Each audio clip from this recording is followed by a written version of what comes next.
un saludo a todas las personas que nos están viendo a través de los medios electrónicos. Voy a tratar de compartir una presentación. Listo, muchas gracias. Bueno, esta presentación es acerca de los pilares para el desarrollo económico y social de Honduras. Y esta presentación nace de otra presentación de un economista muy famoso a nivel mundial, en donde él presentaba dentro de su análisis una filmina en donde aparecían todos los países del mundo a lo largo de los últimos 150 años.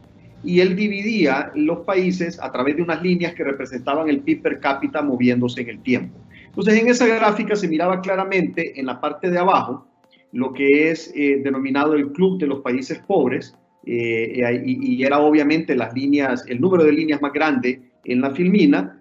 En la parte de arriba, menos líneas, que era el Club de los Países Ricos, y en la parte de en medio una franja casi completamente blanca.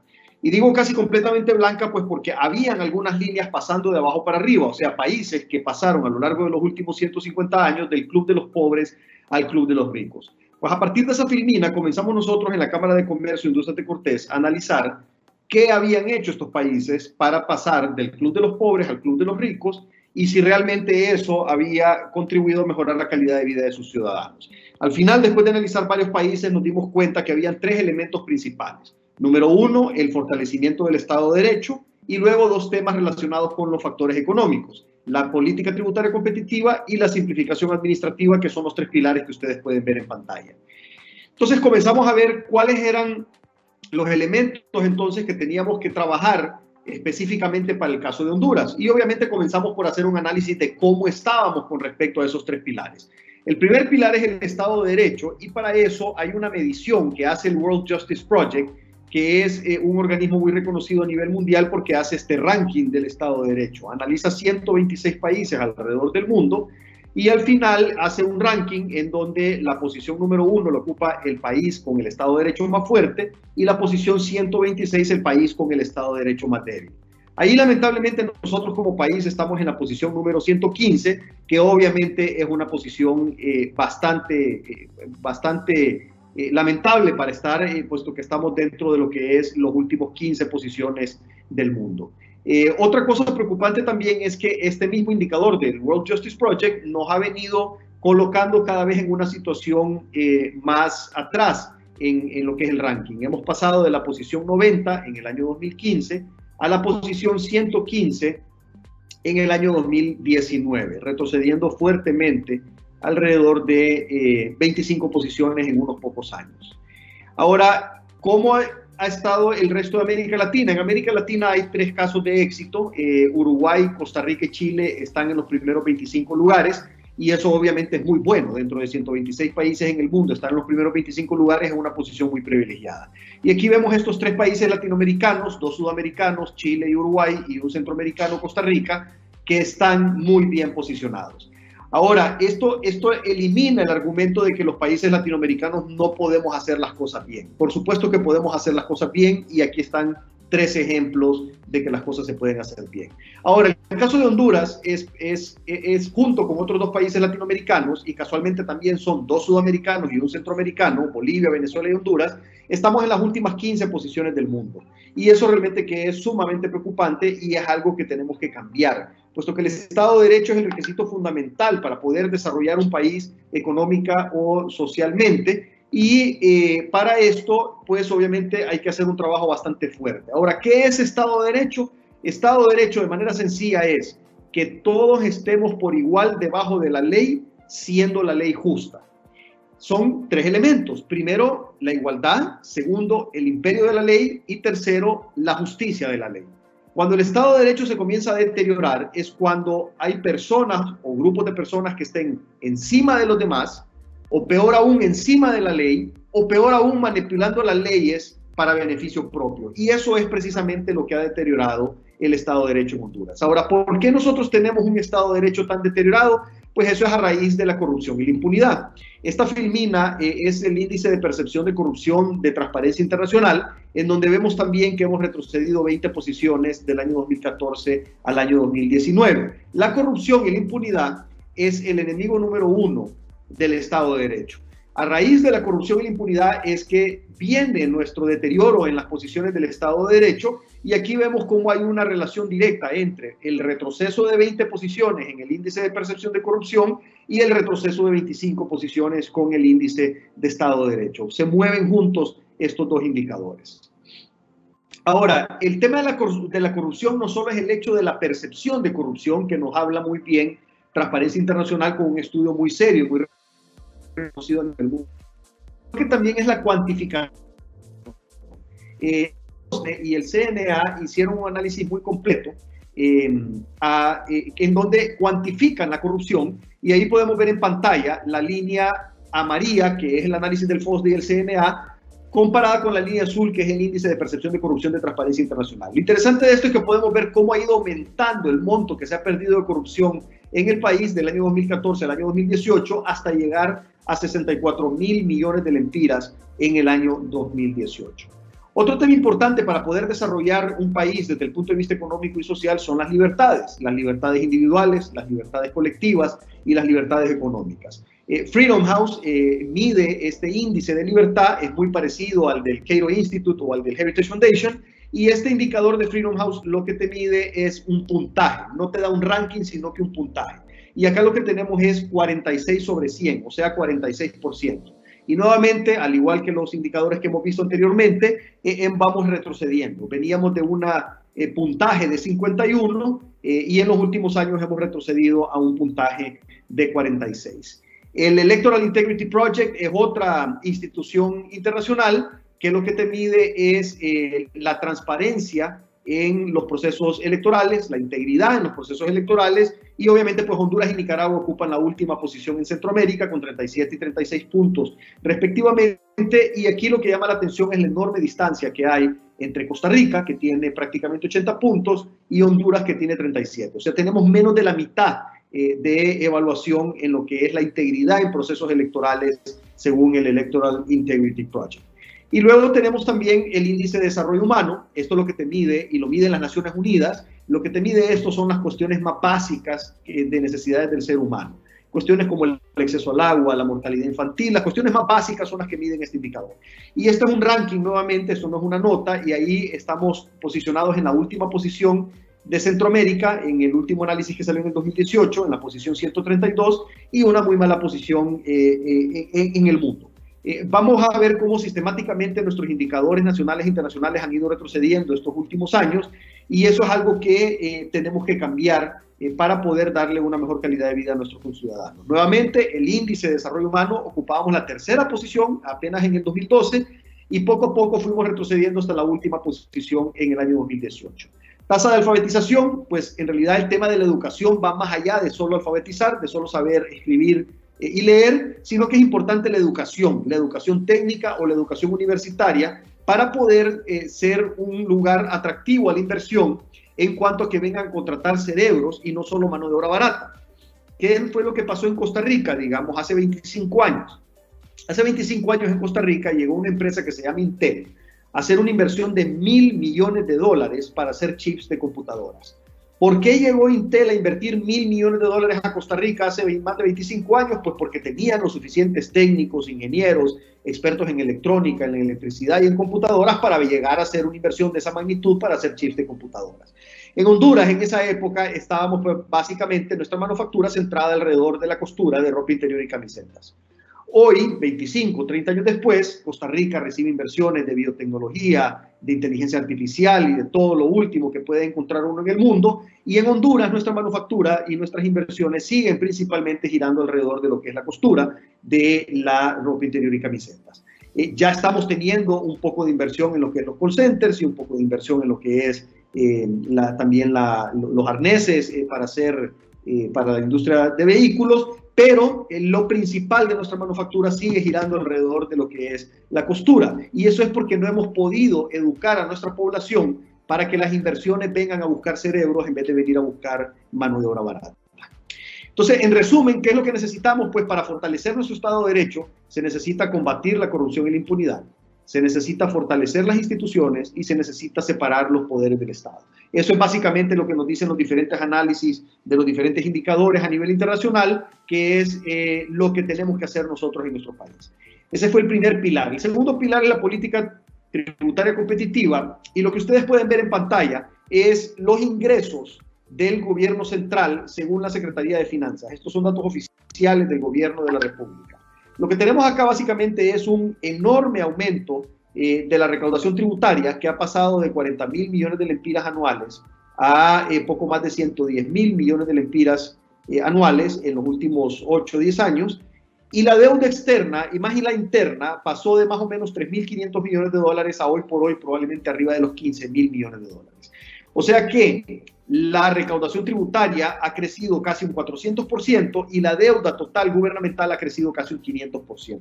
Y aquí la gran pregunta es, ¿dónde está todo ese dinero? Porque lamentablemente esa enorme cantidad de recursos que nunca había tenido en la historia un gobierno de la República, pues no se ha traducido en una mejora en la calidad de vida de los ciudadanos ni tampoco una mejora en lo que es los indicadores, sino que lejos de eso hemos estado retrocediendo en los principales indicadores nacionales e internacionales, como ustedes lo han podido ver y lo van a poder seguir viendo a lo largo de la presentación.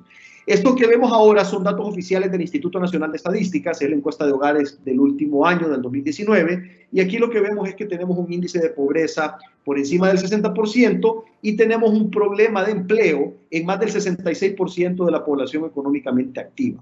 El principal problema para el mercado laboral es el subempleo, que representa prácticamente el 60% de la población económicamente activa, y el subempleo lo que te dice es que las personas, aunque trabajan, reciben menos de un salario mínimo al mes. Eso es subempleo y ahí tenemos prácticamente el 60% de la población económicamente activa. Este es el IMAE, el índice mensual de actividad económica del Banco Central, es quien mide esto, son nuevamente datos oficiales del gobierno, y ahí podemos ver el retroceso del año 2017 al año 2019 del índice mensual de actividad económica, que también se ve reflejado con el crecimiento del Producto Interno Bruto, que pasó de 4.7 en el 2017 a 3.7 en el 2018 a 2.6 en el 2019, y obviamente este año pues inclusive el índice mensual de actividad económica está en negativo, y obviamente el crecimiento del Producto Interno Bruto también va a estar en negativo. Lo que vino a hacer el COVID fue a profundizar una crisis que ya venía en formación, ya veníamos con un deterioro fuerte en lo que son los diferentes indicadores económicos y sociales del país, y obviamente el COVID vino a profundizar aún más ese deterioro de los últimos años. Estos son datos oficiales también del INE, del Instituto Nacional de Estadísticas, y aquí lo que podemos ver es la pobreza medida de otra manera. Estas son las personas que reportaron tener ingresos en la encuesta de hogares, que son alrededor de 3.2 millones de personas, y aquí lo que vemos es que el 96% de las personas que tienen ingresos en el país ganan menos de 2 salarios mínimos. O sea que en Honduras, con solo ganar de 19.001 lempiras para arriba, ya se forma parte del 4% más rico de la población en el país. Y eso obviamente lo que refleja es un enorme nivel de pobreza y una reducida capacidad de compra en el país. Estos son 3 indicadores importantes de América Latina. Aquí están todos los países de América Latina en cada uno de los indicadores. El de la izquierda es el porcentaje de pobreza, tal como lo reporta oficialmente cada país de América Latina, la CEPAL. Y ahí vemos que Honduras ocupa el índice de pobreza más alto de toda América Latina. El de en medio es el PIB per cápita, tenemos el segundo PIB per cápita más bajo de la región latinoamericana, y el tercero es el índice de progreso social, en donde ocupamos una de las últimas 3 posiciones junto con Guatemala y Nicaragua. ¿Qué es lo que nosotros proponemos entonces como Cámara de Comercio e Industrias de Cortés con el segundo pilar, lo que es la política tributaria competitiva? Pues lo que proponemos es que necesitamos encontrar ahorros en el presupuesto de la República. ¿Por qué encontrar ahorros? Pues porque tenemos un presupuesto demasiado grande en un país con una economía demasiado pequeña. El presupuesto de la República anda alrededor de 260.000 millones de lempiras y el Producto Interno Bruto anda poco menos de 600.000 millones de lempiras. O sea que el presupuesto de la República equivale a más o menos el 50% del Producto Interno Bruto. O sea que tenemos un gobierno demasiado grande, demasiado pesado para una economía demasiado pequeña. Entonces, ¿cómo se logran los ahorros en el presupuesto general de la República? Sencillo, manejando el dinero de forma honrada, transparente y eficiente. Ya vimos cómo solo en el año 2018, según el análisis del FOSDE y el CNA, en Honduras se perdieron 64.000 millones de lempiras por corrupción. O sea que el espacio para encontrar ahorros en el presupuesto general de la República es enorme. Ahora, ¿qué hacer con esos ahorros? Pues sencillo, una buena parte de esos ahorros tienen que ir a inversión social. Tenemos que mejorar la salud, tenemos que mejorar la educación, tenemos que mejorar la seguridad, tenemos que garantizar la seguridad alimentaria y muchos otros temas sociales con los cuales podemos utilizar parte de estos ahorros. Y otra parte debe ser asignado para bajar los impuestos. Bajar los impuestos a las personas y bajar los impuestos a las empresas. ¿Por qué a las personas? Pues para mejorar la capacidad de compra de los ciudadanos. ¿Y por qué a las empresas? Para estimular la inversión. Si bajamos los impuestos, se estimula la economía, se estimula la inversión, viene más capitales y a través de la generación de empleo se reduce la pobreza. El tercer pilar es la simplificación administrativa. La simplificación administrativa está íntimamente relacionada con los temas de competitividad. Este que ven en pantalla ahora es el índice de competitividad llamado Doing Business, que lo mide el Banco Mundial. Y aquí básicamente lo que pueden ver es que, como en todos los indicadores que hemos estado viendo, hemos retrocedido. Y del año 2015 al 2020, Honduras retrocedió 29 posiciones en el Doing Business, o sea, en el índice de competitividad. Esa es una enorme pérdida de competitividad en el país y se ve reflejada la pérdida de competitividad a raíz de la corrupción y del deterioro del Estado de Derecho. También se ve reflejada en lo que es los montos de inversión extranjera directa. En el año 2018, la inversión extranjera directa se redujo casi un 20%. Y en el 2019, la inversión extranjera directa se redujo casi un 50%.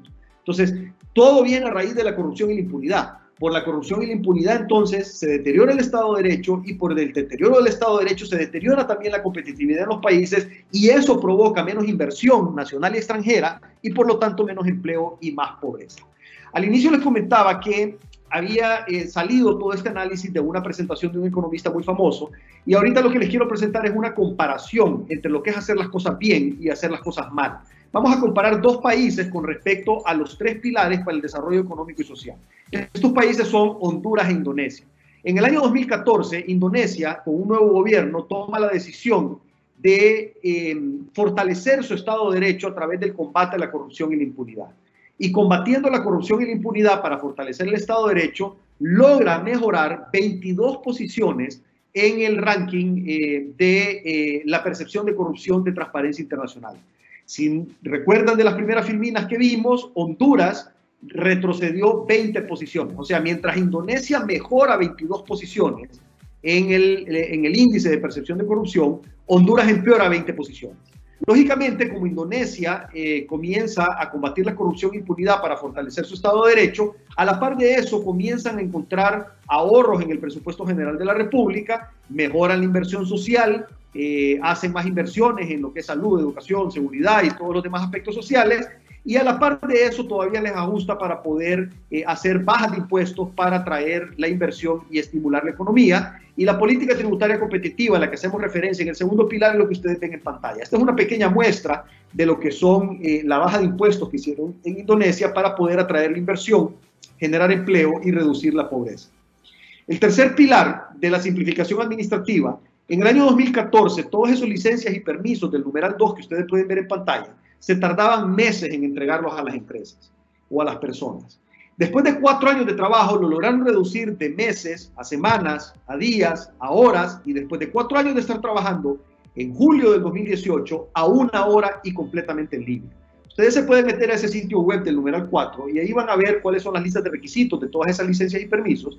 Y una vez que las empresas o las personas tienen todas esas listas de requisitos, lo suben ahí mismo en línea sin contacto con ningún ser humano y 1 hora después le llega su licencia o su permiso. Eso es simplificación administrativa.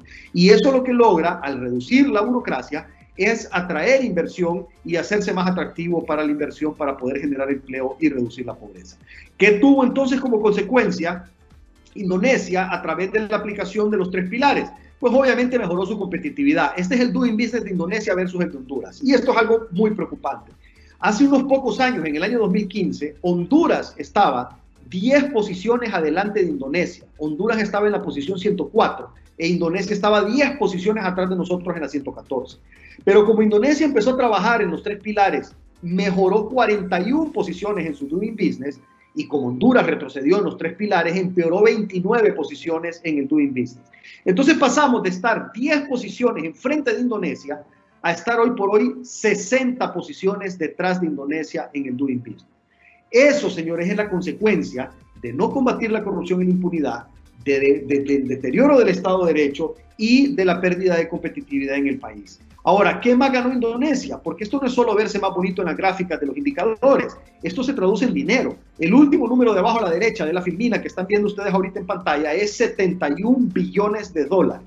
Eso es el monto de inversión extranjera directa que atrajo Indonesia entre el 2015 y el 2017, mientras que Honduras solo atrajo alrededor de 3.400, 3.500 millones de dólares en esos mismos 3 años. De 3.500 millones de dólares a 71 billones de dólares es una enorme diferencia, y esto lo que demuestra es el enorme valor de implementar los tres pilares en un país para poder atraer inversión. Ahora imagínense la enorme cantidad de empleos que se generaron con 71 billones de dólares de inversión extranjera directa. Entonces, ¿cuál es la solución? Bueno, Honduras lo que requiere es un gobierno con una verdadera separación e independencia de los 3 poderes del Estado, un gobierno con instituciones y no con personas fuertes, un gobierno sin corrupción ni impunidad, un gobierno más pequeño, más eficiente y regulador, que consuma menos recursos de la economía y orientado al servicio al cliente, que somos nosotros los ciudadanos, y al bien común. ¿Por qué al bien común? Porque ya está demostrado desde diferentes disciplinas, desde el punto de vista psicológico, sociológico y hasta económico,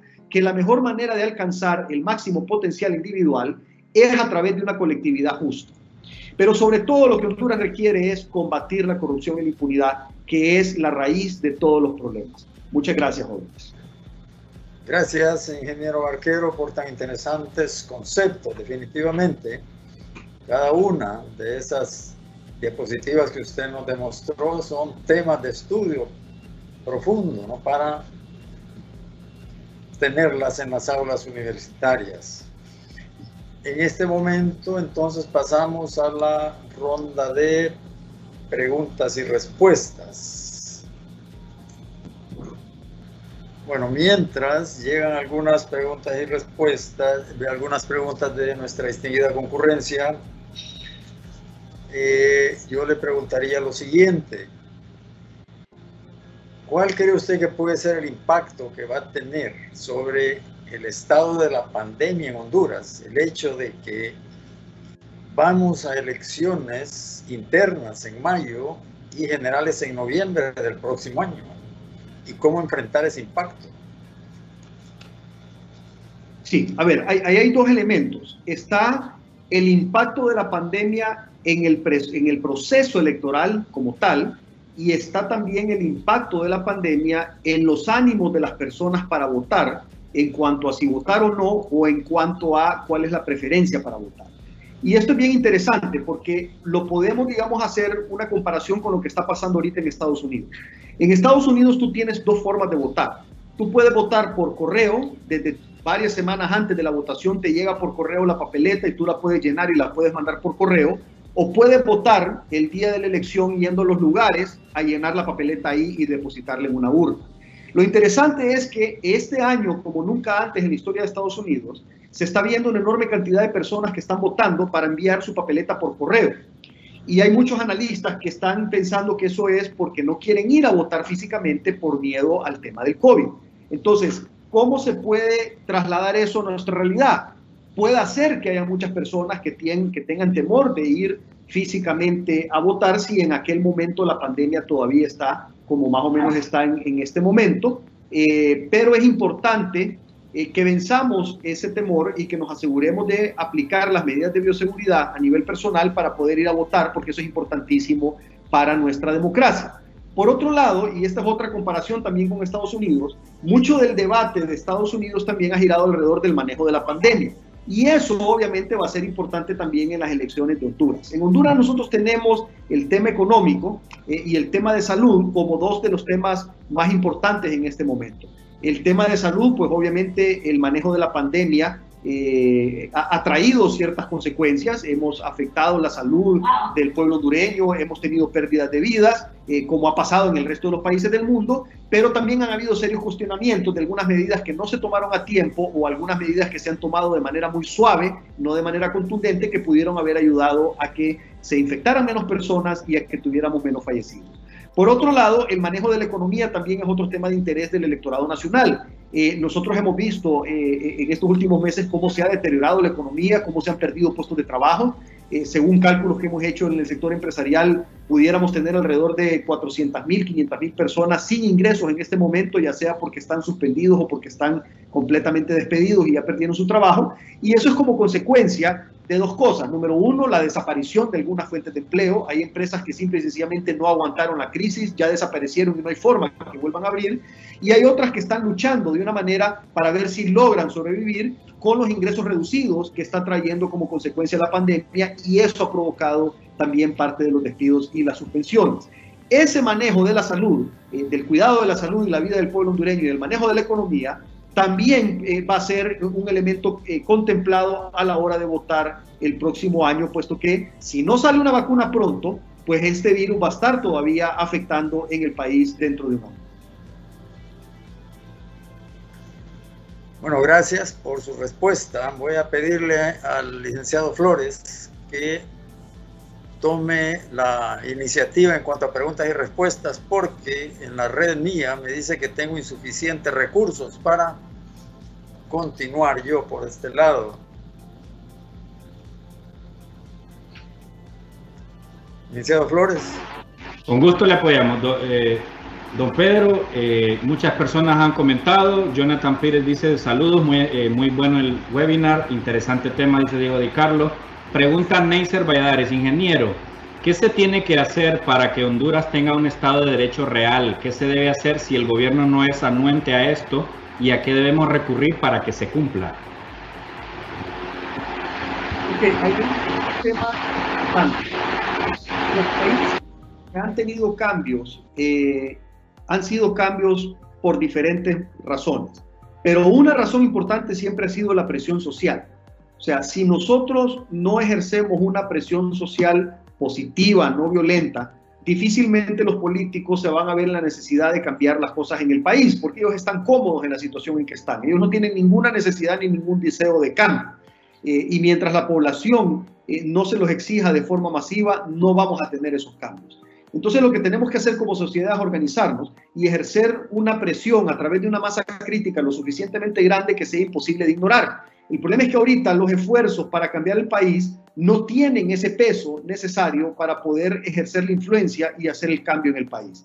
Y aquí me gustaría poner un ejemplo. Cuando las marchas de las antorchas, por ejemplo, que fueron marchas pacíficas, no violentas, que se hacían los viernes después del horario de trabajo, ahí se logró alcanzar una masa crítica lo suficientemente grande y eso obligó a los políticos a sentarse a negociar y a traer inclusive la masa.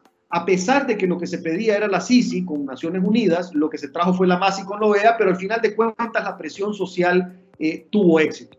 El problema fue que después esa presión social desapareció y poco a poco los políticos volvieron a hacer de las suyas hasta que llegó al punto que sacaron a la masa del país. Entonces, la presión social tiene que estar ahí para provocar los cambios, pero tiene que estar ahí también para darle seguimiento. Nos tenemos que asegurar de ejercer esa presión social que provoque los cambios, pero después también que no se pueda retroceder con esos cambios, así como pasó con la entrada y la salida de la MASI.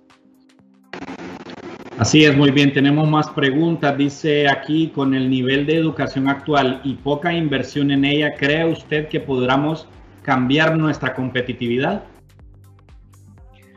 Muy difícilmente. De hecho, parte de los requisitos para poder mejorar la competitividad pasa por eso. Ahora, hay muchas cosas que se pueden hacer para mejorar la competitividad y mejorar la calificación hasta cierto punto, pero llega un momento de la competitividad de cierta posición en adelante que sin tener la población educada es muy difícil pasar. Pero todavía hay un tramo enorme de posiciones que podemos avanzar en donde todavía la educación no nos afectaría tanto la nota. Entonces es como que, por decir algo, y estoy inventando los números, pero estamos en la posición 126, podemos llegar a la posición 70 con la educación actual que tenemos, y para ir avanzando de la 70 en adelante, pues ahí sí necesitamos un cambio en el modelo educacional, pero podemos avanzar de la posición 126 a la 70, por dar un ejemplo en este momento. Entonces nos tenemos que enfocar en ambas cosas. Primero tenemos que enfocarnos en mejorar la competitividad con los elementos que tenemos disponibles, pero a la par tenemos que ir educando a nuestra población para asegurarnos de mejorar también la competitividad desde el punto de vista de los cerebros que vamos a estar poniendo como oferta al mundo para atraer otros tipos de inversiones. Así es, muy interesante el tema. dice aquí, ¿cómo podrían cambiar las condiciones económicas en Latinoamérica tomando en cuenta no solo el COVID-19, sino los cambios sociales en los países, como en el caso de Chile? ¿Podría generar un efecto dominó la petición de una nueva constitución en el resto de Latinoamérica? A ver, el caso de Chile es un caso bien particular. En Chile hubieron muchos indicadores que mejoraron considerablemente en los últimos años, pero lo que pasó en Chile fue, y según muchos analistas chilenos, fue un problema de expectativas. Esto es, cuando el país comenzó a pasar del club de los pobres al club de los ricos, que lo hizo muy bien, el problema fue que las expectativas de la gente cambiaron. Entonces no es lo mismo cuando la gente vive por decirlo así, en el club de los países pobres, entonces las expectativas son ciertas expectativas de acuerdo a lo que tienen los otros países pobres, pero cuando ya entras al club de los ricos, tus expectativas cambian. Es lo mismo como en los humanos. Si tú vives en un residencial de clase media, pues lo que vas a ver alrededor va a ser ciertos tipos de casas, ciertos tipos de vehículos, cierto tipo de estilo de vida. Pero si te pasas a un residencial de clase alta, vas a ver otro tipo de vehículos, otro tipo de viviendas, otro tipo de estilo de vida. Y lo que pasó con los chilenos fue eso. Ellos pasaron del club de los pobres, en donde estaban mejor que los demás, digamos, países de América Latina, pero cuando empiezan a entrar a ese club de la OSDE, comienzan a ver el estilo de vida de esa gente, y obviamente era muy superior al de ellos. Entonces comenzaron a cuestionar si el modelo que tenían y que los había llevado hasta ese nivel iba a ser capaz de seguirlos levantando. Y obviamente internamente se movieron muchas organizaciones diciendo que no, y al final de cuentas se hizo muy popular el reclamo hasta que llegó al punto que lo llevó al referéndum que hicieron hace un par de días, en donde ganó la opción de rehacer una constitución. Ahora, con el análisis de eso hay un tema importante. El cambio de constitución probablemente no le traiga ningún beneficio adicional a Chile. Es más, probablemente le traiga retroceso y no un beneficio. Los países de América Latina son de los países en el mundo que más veces han cambiado sus constituciones. Y me refiero no solo recientemente en los últimos 10 años, 15 años, sino que me refiero a la historia del mundo. Los países más desarrollados han tenido constituciones mucho más estables que nosotros. Y eso lo que te indica es que un cambio de la constitución no va a generarte un cambio necesariamente positivo en tu cambio de vida. Lo que te va a generar un cambio positivo en tu cambio de vida es un cambio de actitud. Es un cambio de actitud especialmente de la clase política, pero también un cambio de actitud de toda la ciudadanía. Lo que necesitamos es comenzar a hacer las cosas bien y respetar la ley. Lo que necesitamos en los países no es cambiar la constitución ni cambiar las leyes. Más bien lo que necesitamos es cumplir la Constitución y cumplir las leyes. En Honduras lo que hemos tenido ha sido un alto incumplimiento de las leyes. La Constitución se ha violado constantemente y repetidamente. Entonces, lo que necesitan los países nuevamente es que se cumplan las constituciones y no que se continúen violando, porque ¿qué oportunidad le hemos dado nosotros a esta Constitución si no se ha cumplido? Primero probemos nuestra Constitución antes de pensar en cambiarla, porque ni siquiera sabemos si funciona o no, porque nunca le hemos dejado trabajar sin violarla. Katy Alvarado dice, hablando de economía, el decaimiento económico que se está observando ya desde años anteriores, ¿era una tendencia también en otros países en el mismo periodo de tiempo o no significativamente como en Honduras? Ok, sí, estamos en un periodo de bajo crecimiento, previo al COVID, estábamos en un periodo de bajo crecimiento a nivel mundial, pero en el caso de Honduras el problema es que no solo tenés un bajo crecimiento, sino que tenés un altísimo nivel de pobreza, que eso sí no es una tendencia mundial. De hecho, ahí nos estamos moviendo al revés del mundo. El año pasado, por primera vez en la historia del mundo, por lo menos la mitad de la humanidad era clase media.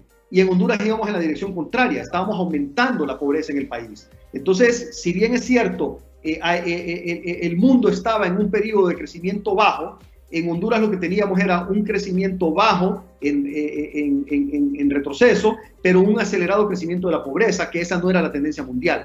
Entonces, es importante analizar los diferentes factores para poder saber exactamente cómo está Honduras con respecto al mundo.